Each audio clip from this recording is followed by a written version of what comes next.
ఓం నమః శివాయ. ఓం నమో నారాయణాయ. ఓం కాళభైరవాయ నమో నమః. ఓం దేవేంద్రాణి నమస్తుభ్యం దేవేంద్ర ప్రియభామిని. గృహం ఐశ్వర్యం భోగభాగ్యం దేహి మే. కురు కళ్యాణి శీఘ్రం మే దేవి సర్వదే.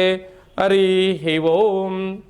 మా ఛానల్కి స్వాగతం. చూస్తున్న వీక్షకులకు ప్రేక్షకులకు ప్రియ కాల భైరవ భగవతులకి స్వాగతం పలుకుతూ మమ్మల్ని ఎంతగానో ఆదరిస్తూ ఉండబడినటువంటి ప్రియ సోదర సోదరీమణులకు, జ్యోతిష్ అభిమానులకు, గృహ వాస్తు నిర్మాణ కార్యక్రమం చేసేటువంటి వారికి ఈ వీడియో ఎవరైతే మీరు చూస్తున్నారో అన్నట్లయితే గృహం లేని వారికి గృహం, గృహం కలిగిన వారికి ఐశ్వర్యం, ఐశ్వర్యం కలిగిన వారికి ఆనందం, ఆనందం కలిగిన వారికి సంపూర్ణ ఆయురారోగ్యాలు ప్రసాదించాలని మనం కూడా మనసారా కాళభైరవ స్వామిని వేడుకుందాం.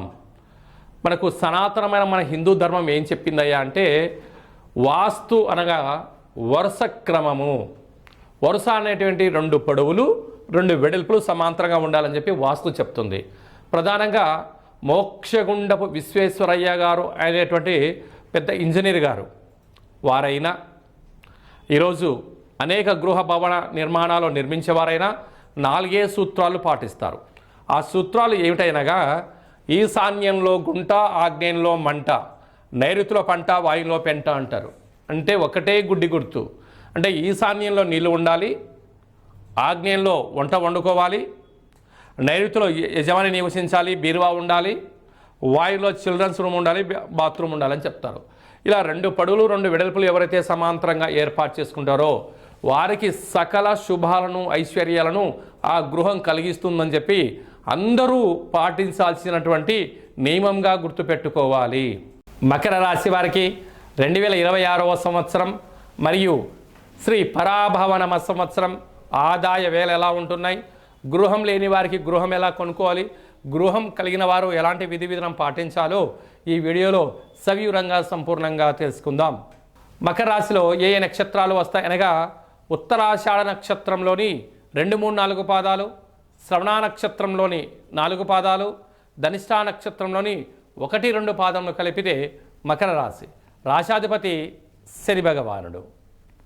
అలాగా చాలామందికి పుట్టినటువంటి కాల సమయంలో డేటా బర్త్లు లేనటువంటి కారణం వలన పేరు యొక్క మొదటి అక్షరాన్ని అనుసరిస్తూ ఆ రాశిని తెలుసుకొని ప్రయత్నం చేద్దాం.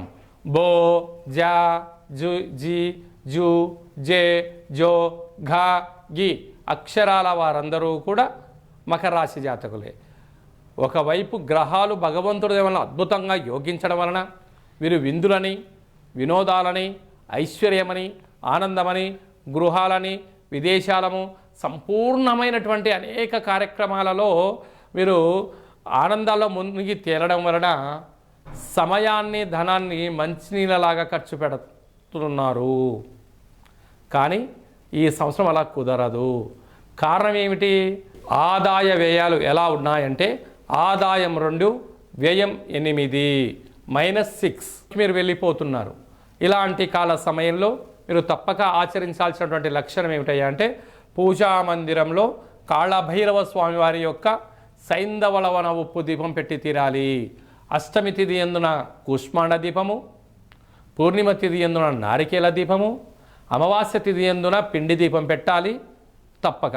అలాగే స్వగృహం కలిగిన వారు ఈ దీపంతో పాటి ఇంటికి కాళభైరవ స్వామి అక్షయ అష్టదిగ్బంధన కార్యక్రమాన్ని ఎప్పుడైతే చేసుకుంటారో, గృహమే గద స్వర్గసీమ. అప్పుడు గ్రహ దోషం తొలగి ఐశ్వర్యం కలిగి హోటల్ వ్యాపారస్తులు, ఆహార ఉత్పత్తులు, వ్యవసాయ సోదరీమణులు, నీటి వ్యాపారస్తులు, సంపూర్ణమైన వస్త్ర వ్యాపారస్తులు, బంగారు ఆభరణ కార్యక్రమాలు ఆచరింపజేసేవారు, సకలమైనటు వారందరూ కూడా అష్ట కష్టాలు తొలగించుకొని ఐశ్వర్యం కలుగుతారని చెప్పి గమనించాలి. ఏ కొద్దిపాటిగా మీరు అప్రమత్తంగా ఉన్న అప్పుల పాలవడం, అనారోగ్యము, అనేక రకాలమైనటువంటి ఆర్థిక సమస్యలతో విలవిలలాడే పరిస్థితి అధికంగా ఉంటుంది. కనుక ఇలాంటి కాల సమయంలో గృహంలో, పూజా మందిరంలో కాళభైరవ స్వామి వారి యొక్క సైంధవలవన ఉప్పు దీపం తప్పనిసరి, కూష్మాండ దీపం తప్పనిసరి. స్వగృహం కలిగిన వారు అష్టదిగ్బంధనం అవసరం అని చెప్పి కూడా గుర్తు పెట్టుకోగలగాలి.